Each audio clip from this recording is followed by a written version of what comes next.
and that we were able to put forward a strong female candidate from the NPP. Thank you, everybody. Thank you very much for your presence here. We appreciate the time that you've invested in this event.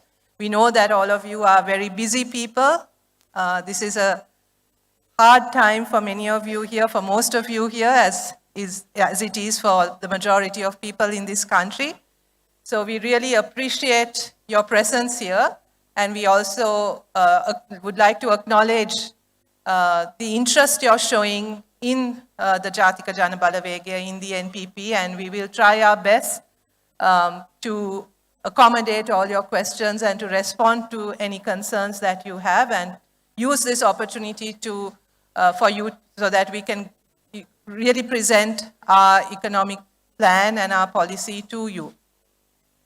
So my task today is to actually talk a little bit about the NPP.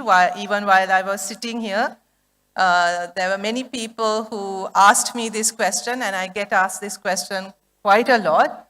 So we also wanted to use this opportunity to really explain to you what the NPP is, what the Jatika Jana Balawegaya is, and how we came together and who we are.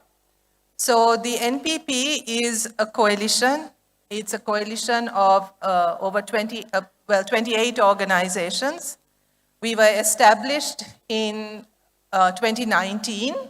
We came together as a result of a long conversation that started around 2015 for the need for a platform, for a progressive platform, where people who shared basically similar ideas about the country, about the direction the country was taking, and about the solutions that we could offer for some of the problems that we saw.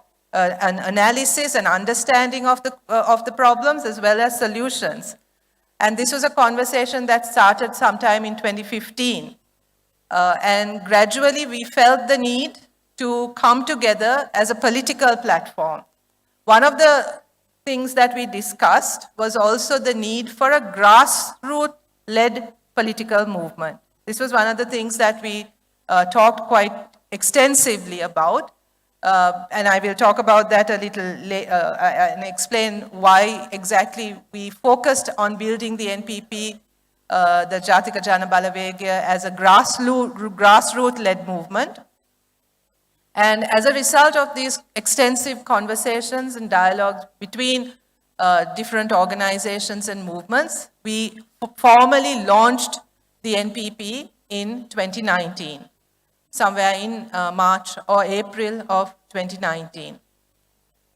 And our aim was and is to build up a grassroots-led political movement, a progressive political movement, a movement that comes together, where different organizations could come together to really address some of what we thought are the critical issues of the country.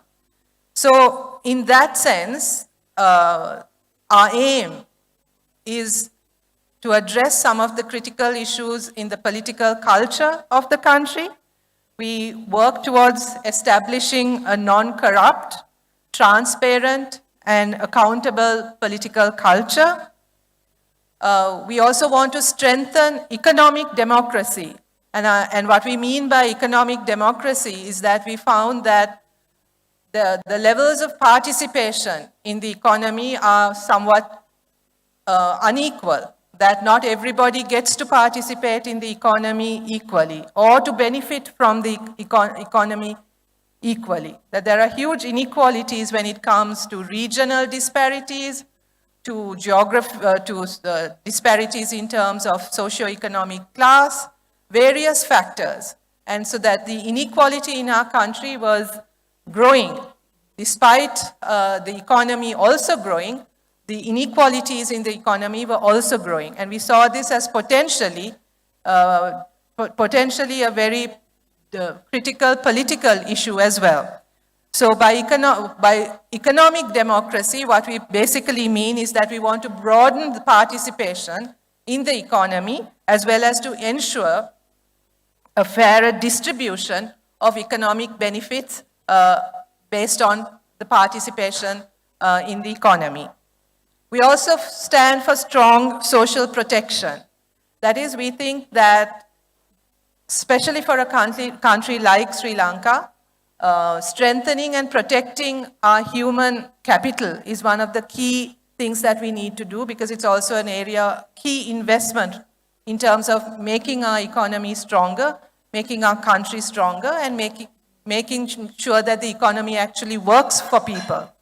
So with a focus on strengthening and investing in human capital, we also believe that it's essential that there are strong social protection mechanisms. And by strong social protection mechanisms, it is not just a sort of a old-fashioned welfare model that we are thinking of, where you, in a way, the main economy creates conditions that create vulnerability, and then you have sort of badly targeted social protection schemes, but rather an economy and a society that is built on strengthening strong social protection mechanisms. And finally, we also want to address the issue of an inclusive and democratic inclusive and democratic Sri Lankan identity. We think in the last 75 years, we are soon to be celebrating 75 years of independence in a rather dismal moment for our country, nothing much to celebrate. But when we look back on those 75 years, it is not just the economy that has crashed. It is also the social and cultural fabric of our country. There's division, there's a lot of social problems in the country. We talk of the drug menace, we talk about violence, we talk about crime. All of these things are also a result of bad decisions that policymakers have made over the last 75 years. So in that sense, we also want to work towards ensuring that the country that we construct is inclusive, where everyone feels involved, feels a sense of belonging, and also has a respect for democratic traditions and ideals.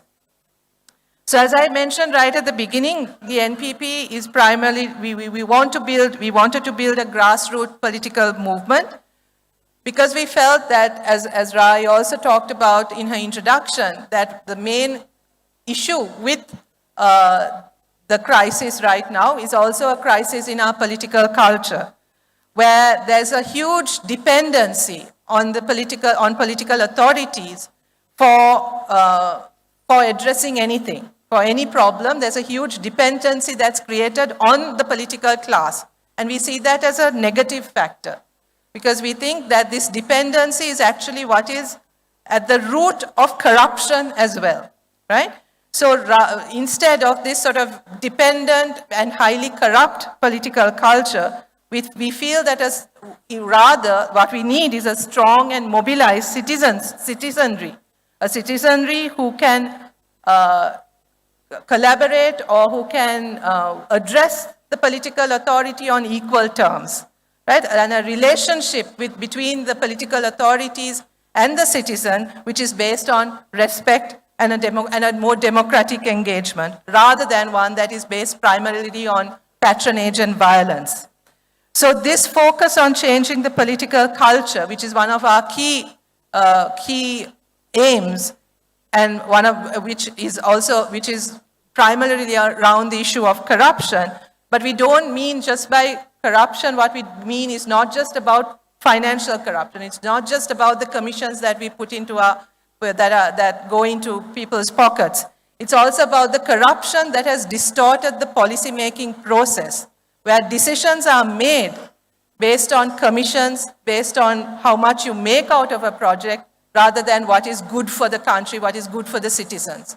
So corruption has really gone really deep into our system, where the decision-making process itself has become highly distorted.